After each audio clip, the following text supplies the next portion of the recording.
दोस्तों, हमारे कुछ व्यूअर्स ने टेलीग्राम पर यह सवाल पूछा है कि लोन का ड्यू का सेटलमेंट कितने में होता है, या फिर अगर हमें ऑफर मिले तो हम कितने तक में सेटलमेंट कर सकते हैं। तो आज हम इसी के बारे में डिटेल में बात करेंगे कि चाहे पर्सनल लोन हो या फिर क्रेडिट कार्ड हो, ये दोनों अनसिक्योर्ड लोन होते हैं, तो इसका सेटलमेंट कितने तक में होना चाहिए, या फिर अगर आपको ऑफर मिले तो आप कितने तक में सेटलमेंट कर सकते हैं। तो चलिए डिटेल में इसके बारे में बात करते हैं।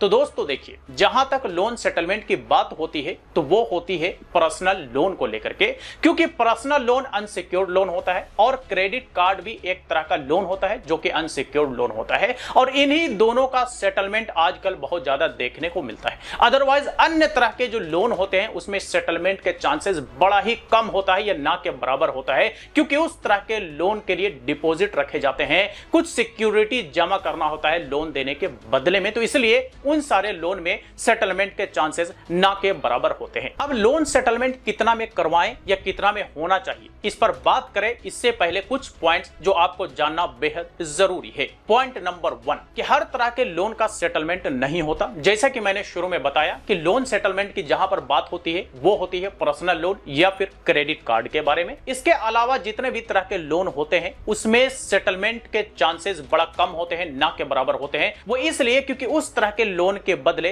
कुछ सिक्योरिटी जमा करवाया जाता है। जैसे मान लीजिए कि होम लोन लिया गया, और अगर होम लोन लेने के बाद अगर आपने डिफॉल्ट कर दिया तो आपका घर पर कब्जा किया जा सकता है। अगर आपने गाड़ी लिया और अगर आपने डिफॉल्ट कर दिया तो आपके गाड़ी को सीज किया जा सकता है। अगर आपने बाइक लिया और अगर डिफॉल्ट कर दिया तो आपके बाइक को सीज कर दिया जा सकता है। अगर आपने ज्वेलरी रखा डिपॉजिट करके और उसके बदले में लोन लिया और अगर आप डिफॉल्ट करते हैं तो आपके ज्वेलरी को वो रख सकते हैं, या उसका वैल्यू निकाल करके आपके टोटल अमाउंट में से एडजस्ट करके जो अमाउंट आपका बचेगा वो आपको वापस कर देंगे। तो मिला जुला करके पर्सनल लोन और क्रेडिट कार्ड जो कि अनसिक्योर्ड लोन होता है, इन्हें छोड़ करके जितने भी तरह के लोन होते हैं उनमें सेटलमेंट के चांसेस ना के बराबर होते हैं, या कहिए तो सेटलमेंट नहीं होते हैं।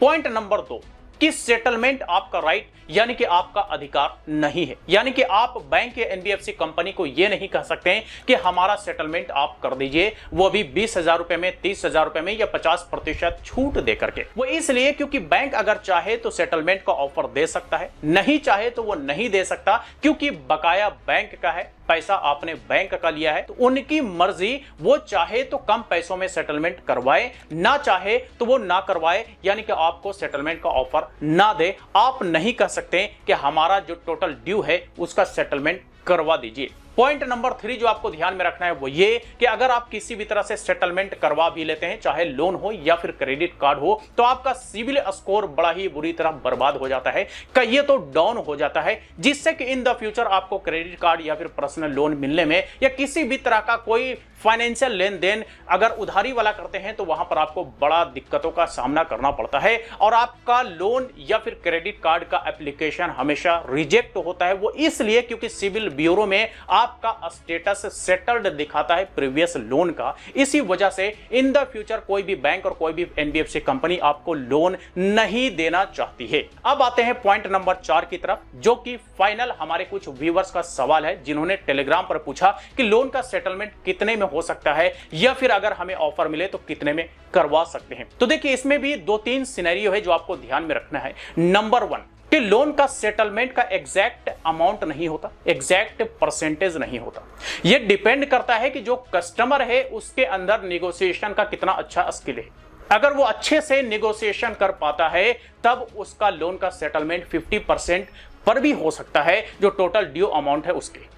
अगर किसी के अंदर निगोशिएशन का स्किल नहीं है तो फिर ज्यादा से ज्यादा बैंक या एनबीएफसी क्या करेगी कि आपके जो प्रिंसिपल अमाउंट है उस पर लगा सारा इंटरेस्ट और जो भी पेनल्टी होता है उस सबको हटा करके कहेगी कि आप सिर्फ प्रिंसिपल अमाउंट पेमेंट कर दीजिए, आपका इसी से मामला रफा दफा हो जाएगा। लेकिन कुछ लोग जो अच्छे से निगोशिएशन करना जानते हैं, जो अच्छे से तोल मोल करना जानते हैं, वो प्रिंसिपल अमाउंट में भी निगोशिएशन कर लेते हैं और उसमें भी अच्छा 15 से 20, 25 20% तक का डिस्काउंट ले लेते हैं। तो मिला जुला करके कहा जाए तो फाइनल कोई फिगर नहीं है, या कहिए तो एक कोई फिक्स परसेंटेज नहीं है जो बताया जा सके कि इतने में आपका लोन सेटलमेंट हो सकता है। सेटलमेंट होने के लिए तो आपके टोटल अमाउंट का 40% पर भी हो सकता है, 70% पर भी हो सकता है और 20% पर भी हो सकता है। यह डिपेंड करता है कि आप किस तरह से आप अपने प्रॉब्लम को समझा पा रहे हैं। अगर वो आपकी बातों को अच्छे से समझ पा रहा है, आप अच्छे से उसे समझा पा रहे हैं,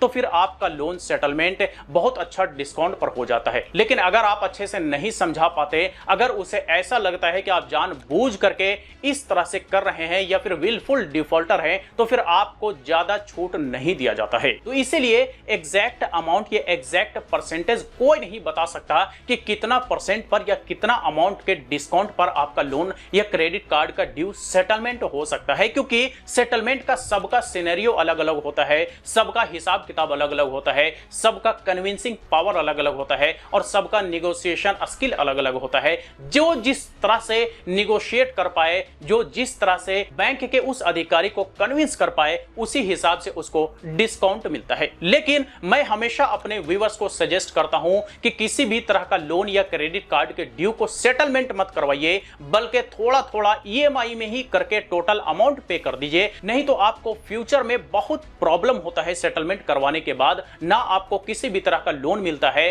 और ना ही आपको फ्यूचर में कोई बैंक या एनबीएफसी कंपनी क्रेडिट कार्ड देती है। तो यह बड़ा प्रॉब्लम क्रिएट करता है फ्यूचर में। ठीक है, तो इसलिए बेहतर तरीका यह है कि जो भी ये ड्यू है, जितना भी ड्यू है, बातचीत करके उसको ईएमआई में करवा लें। यह आसान रहेगा, धीरे धीरे करके रीपेमेंट कर दें, ताकि आपका सिविल ब्यूरो में स्टेटस गलत ना जाए। और आपका स्टेटस गलत नहीं जाएगा तो इन द फ्यूचर आपका फाइनेंशियल लेन देन में किसी भी तरह का कोई दिक्कत का सामना नहीं करना पड़ेगा। तो आई होप कि जिसका यह सवाल था कि लोन का सेटलमेंट कितने में हो सकता है या कितना में हम करवा सकते हैं अगर ऑफर मिलेगा, तो उनको जवाब मिल गया होगा। तो चलिए आज तक के लिए इतना ही। इससे रिलेटेड अगर फिर भी कोई सवाल हो, क्वेरी हो, तो आप हमें कमेंट बॉक्स में लिख करके पूछ सकते हैं। वीडियो अच्छा लगा हो तो लाइक करें, ज्यादा से ज्यादा लोग साथ शेयर करें और इसी तरह की वीडियोस के लिए हमारे यूट्यूब चैनल को भी सब्सक्राइब करें।